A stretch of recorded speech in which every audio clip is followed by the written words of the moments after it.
What's up, everyone? Welcome to episode 29 of the Idiotic Sports Talk. I'm your host, Liam Gavin, coming to you live from my kitchen, and I'm just going to do a Week 8 NFL review of what happened. I wanted to do this video earlier, a couple days earlier, after Monday night, but there's some road work going on in front of my house, a lot of construction noises. I couldn't get any sound clear at all. Every time I tried talking, there'd be drill bits going, just a whole lot of noise. So anyway, I'm getting into it now. We'll look at last Thursday's game. The Atlanta Falcons beat the Panthers 25-17. Matt Ryan had 281 yards passing, didn't throw a touchdown. He threw an interception, but he did have one rushing touchdown to go with his win. Julio Jones, the star receiver for the Atlanta Falcons, had 7 catches for 137 yards, and their other star receiver, Calvin Ridley, he left the game early with an injury. I don't know his update. I don't know if he's going to be eligible to play this Sunday or not. I really don't even know how bad the injury is.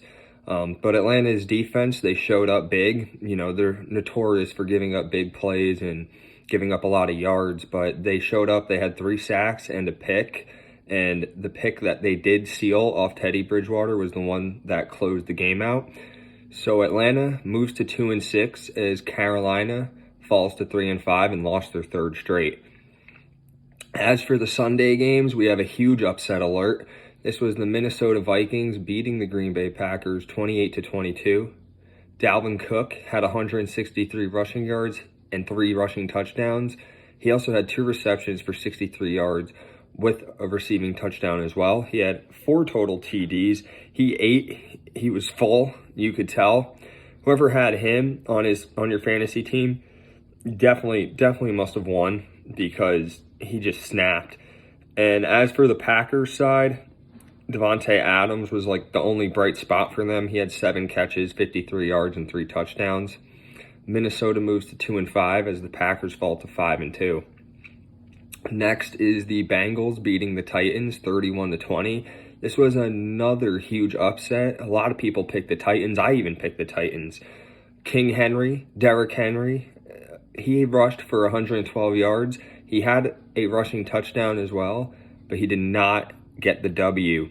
As for Joe Burrow for the Bengals, every week I talk about this kid, man. He's going to be something special. He had 249 yards passing, 2 touchdowns, and no interceptions. The Bengals are now sitting at 2-5-1 as the Titans lost their 2nd straight and they're 5-2. Next is the Kansas City Chiefs beating the New York Jets. This was going to be pretty obvious, but it was 35-9 was the score. Patrick Mahomes doing what Patrick Mahomes does best, 416 yards passing, 5 touchdowns, no picks. His receiver, Tyreek Hill, had 4 catches for 98 yards and 2 touchdowns, and his tight end, Travis Kelce, had 8 catches, 109 yards, 1 touchdown. Is Mahomes the MVP? He's looking like it. The Chiefs are now 7-1 as the Jets are now 0-8. Poor Jets.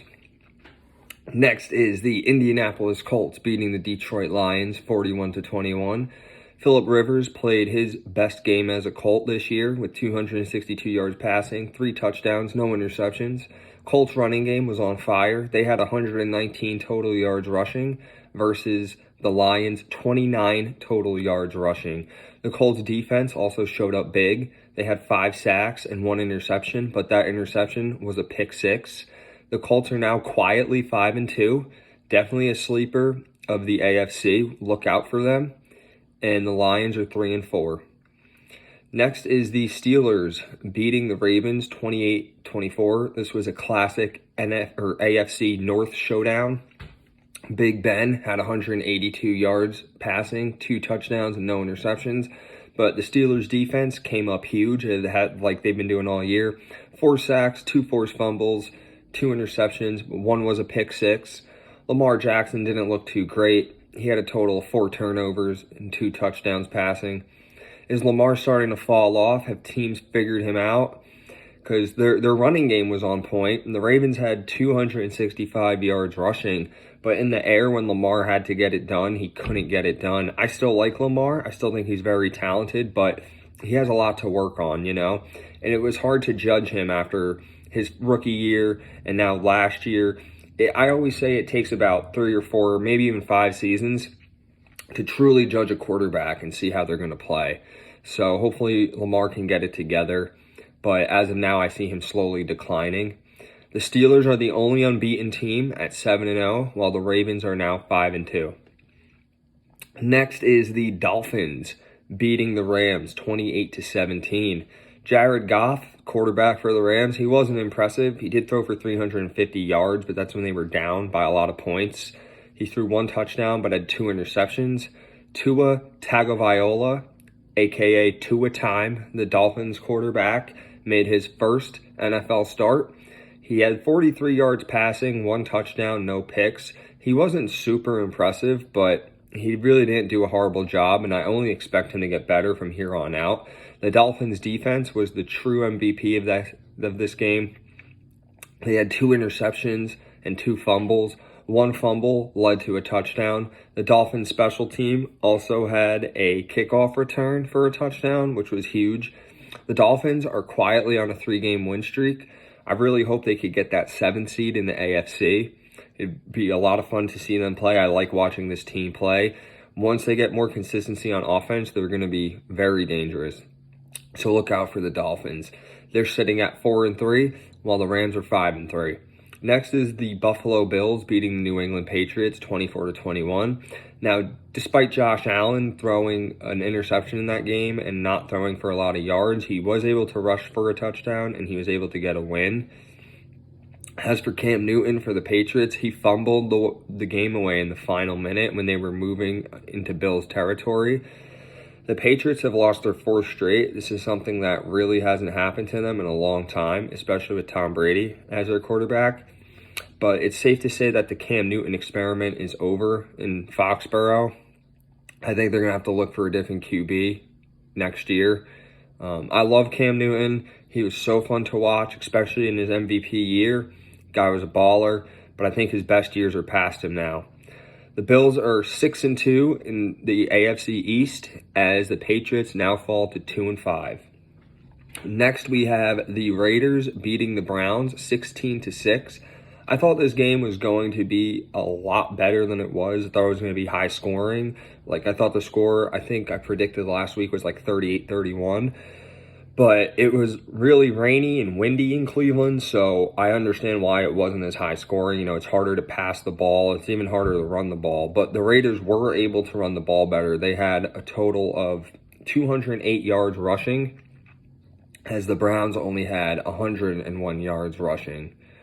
The Raiders are now 4-3, and the Browns are now 5-3. The next game is the Denver Broncos beating the Chargers 31-30. The Chargers at one point in this game had a 24-3 lead. They blew it though.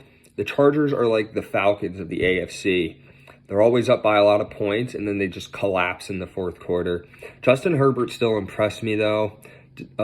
Despite he threw a pick inside of his own red zone, which if they scored or even gotten a field goal, they would have won the game. He still had 278 yards passing, 3 touchdowns, and 2 picks. Drew Lock, he played a horrible first half, threw an interception, got sacked a bunch of times, but in the second half, he really upped his game. He threw 3 touchdowns and he got the win. And Phillip Lindsay, it's good to see him back out there. I know he was injured. He was up and down. He's one of those running backs that you never know what you're really going to get from him consistency-wise. But he only had 6 carries for 83 yards and a touchdown. So it's good to see him back in the Denver backfield. Next was the Saints beating the Bears 26-23 in overtime. Breeze managed the game perfectly, had 280 yards passing, 2 touchdowns, no picks. Alvin Kamara, Saints running back, had 163 total yards. The Saints defense was able to get 5 sacks and 1 pick. Nick Foles for the Bears threw for 272 yards passing, 2 touchdowns and 1 interception. But the Bears offense is a mess. The offensive line can't protect Nick Foles. His receivers can't get separation. Nick Foles is taking shots. He's getting sacked. And they just can't run the ball well. Their defense is amazing, but their offense needs to pick something up if they want to be contenders. The Saints are now 5-2 and won 4 straight games, while the Bears fall to 5-3. Next is the Seahawks beating up on the 49ers 37-27. Russell Wilson, 4 touchdowns, no picks. I feel like he's been doing this all year. He's in the MVP conversation for sure. DK Metcalf, his receiver, 12 catches, 161 yards, 2 touchdowns. DK Metcalf has potential to be one of the best wide receivers in this league, definitely. And he's only in his second year, so he's only going to get better. As for the Niners, Jimmy G is injured again. George Kittle broke a bone in his foot. It's not looking good for them. The Seahawks are now 6-1. The Niners are 4-4. Next is the Eagles beating the Cowboys 23-9. This is a game that breaks my heart because it's another game that, despite how injured the Cowboys are, they really could have won this game. Carson Wentz had 123 yards passing, 2 touchdowns, 2 interceptions, and 2 forced fumbles. Imagine turning the ball over 4 times against one of the worst defenses in the NFL. I really couldn't imagine it. Ben DiNucci, the 3rd string, 7th round pick. He had 180 yards passing, no picks, 2 forced fumbles. The Eagles got a suspect touchdown, a defensive touchdown. After there was a fumble, it was a clear recovery by the Eagles, no lie, no doubt about that. They definitely recovered it, but how they scored was just bizarre. I really can't explain that, but at the end of the day, it is what it is when it's the NFC East, right? So the Eagles are 3-4-1, leading the NFC East. It's just embarrassing. And the Cowboys dropped to 2-6, and they just looked like garbage. And for the Monday night game, you have the Bucs beating the New York Giants 25-23. This was a closer game than we all thought. I mean, the point spread was minus 12.5.